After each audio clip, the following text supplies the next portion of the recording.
housekeeping is not that exciting. Not as exciting as grilling Duckling with a slathering of Oh, questions.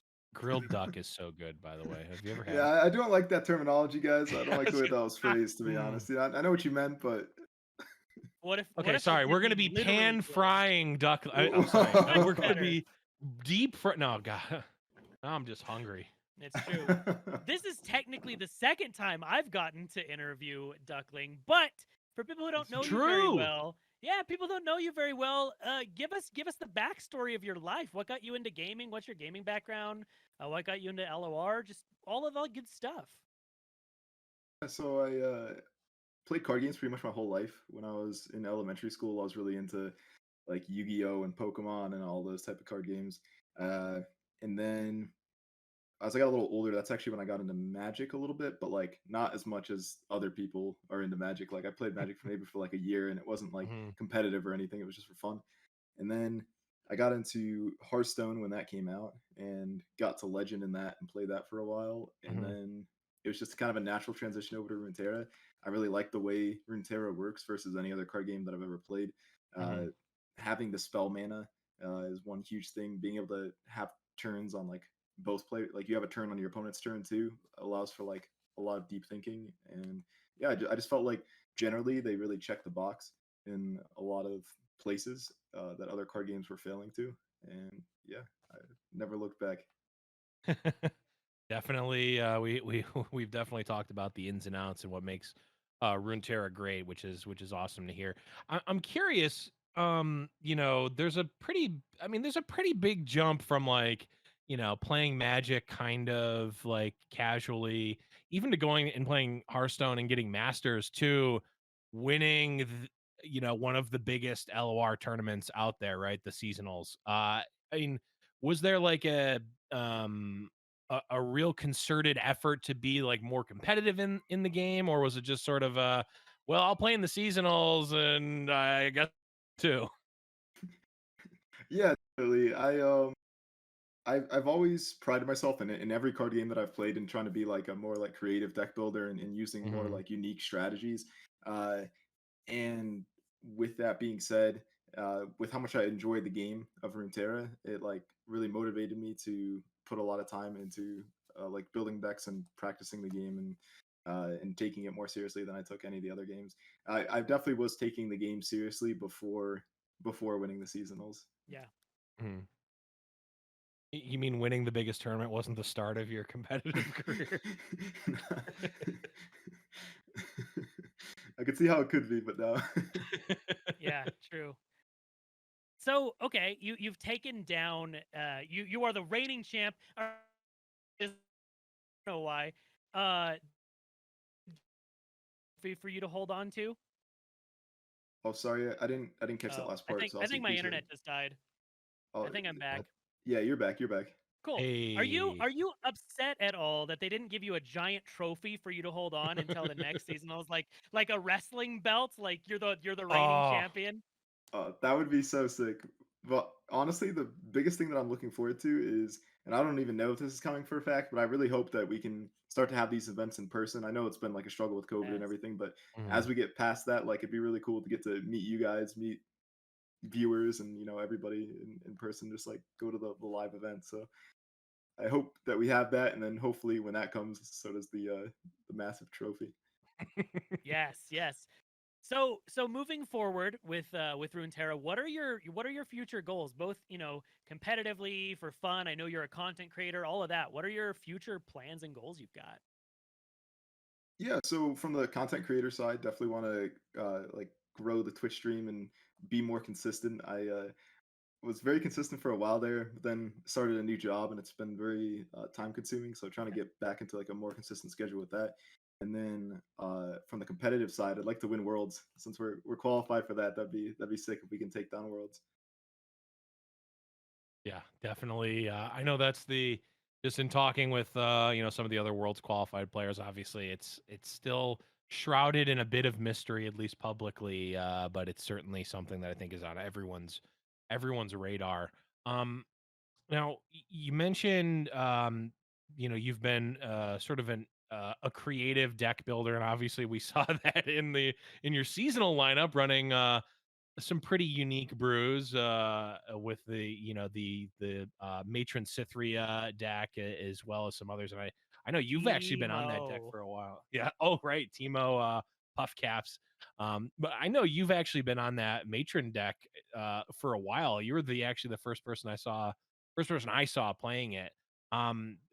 Is that really like a driving force for you in terms of, like, you really want to play these not even necessarily wacky decks, just sort of off kilter decks, or do you just want to, are you just trying to play the most competitive thing? So I think a large part of why I enjoy playing the off meta decks is that, like, for me, it's just way more fun to play those decks. Uh, and like at the end of the day, it's a video game, and it should be about like Hmm. having fun. Now, granted, on the competitive side, you probably should be willing to sacrifice some of the fun in order to like win, right? Yeah, But especially if you with can a do large both, prize pool. yeah, exactly, exactly. But if you can do both, that's ideal and that's perfect. And then there's also like the whole, so like that's like the fun part of it, but then there's also like the whole strategic part of it, right? Which is like the lineup was all targeting something specific. I think Hmm. I was expecting a lot of the players to not necessarily have a ton of experience against the decks that I was bringing. Yeah. Like not that they were like crazy unique. Like we've seen those decks before, right? It's just, Yeah. Hmm. but like people weren't necessarily like practicing against those decks, which I expected a lot of the people in the top 32 to be scrimming a lot, like coming up to the tournament that week. So Hmm. so there's like a little bit of like an edge in that too from Sure. a strategy standpoint. Yeah, that's something that I can't remember if we asked you on the broadcast, but something that I kept talking about while you were playing is how much of an advantage do you think that gave you playing these decks that probably people didn't have as much experience playing against? Because, like you said, they're not necessarily like brain-shatteringly creative, new off-the-wall things, but when you're playing against decks, you practice your Azir Irelia matchup to the point where you can Hmm. autopilot the Nasus Thresh matchup, but people probably aren't still practicing against TF Fizz, Cythria, Matron, Hmm. Timo, puff caps, that kind of stuff. Do you think that that gave you like a pretty considerable advantage in itself? Definitely. Yeah, yeah, definitely, Saucy. Yeah, it's. I mean, eh, I'm not just saying this because you're here, but once I saw your deck list, when we finally got everyone's deck list, I was saying, I'm like, sorry, Duckling's got to take it all. It's my favorite list, representing both my boys Fizz and Timo. I'm happy. I got my Yordle Yeah. representation that I needed. Is it? I'm trying to think now.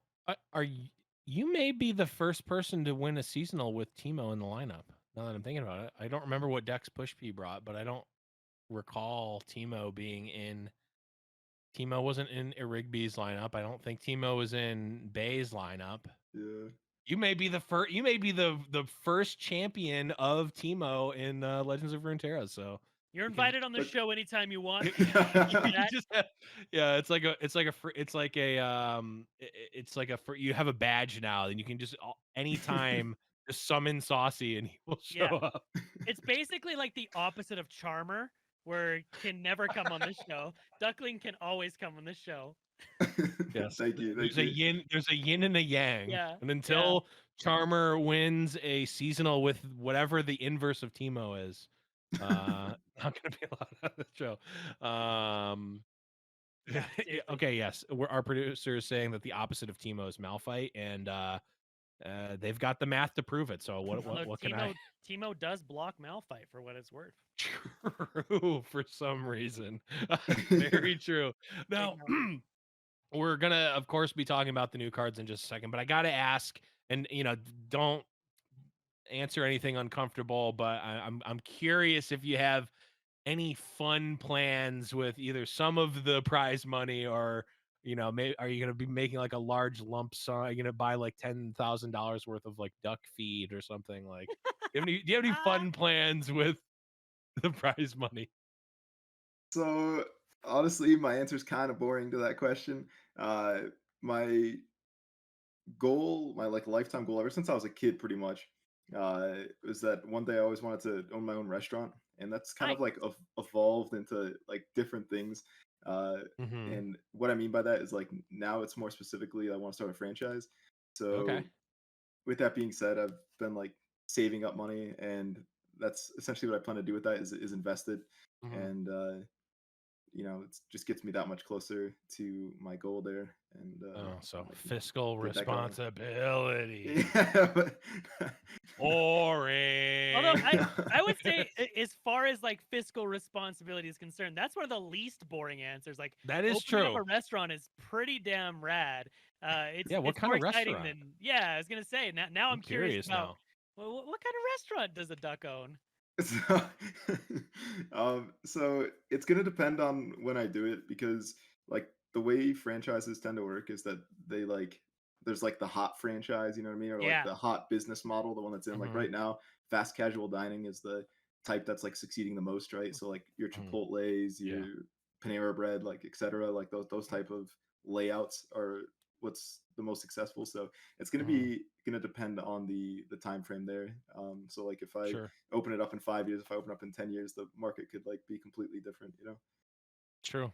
I mean, I know for a fact that I will definitely be going to any restaurant that you own and also will serve me deep fried and pan fried duck. Just putting that out there. guaranteed, guaranteed. All I'm saying is that I got one customer.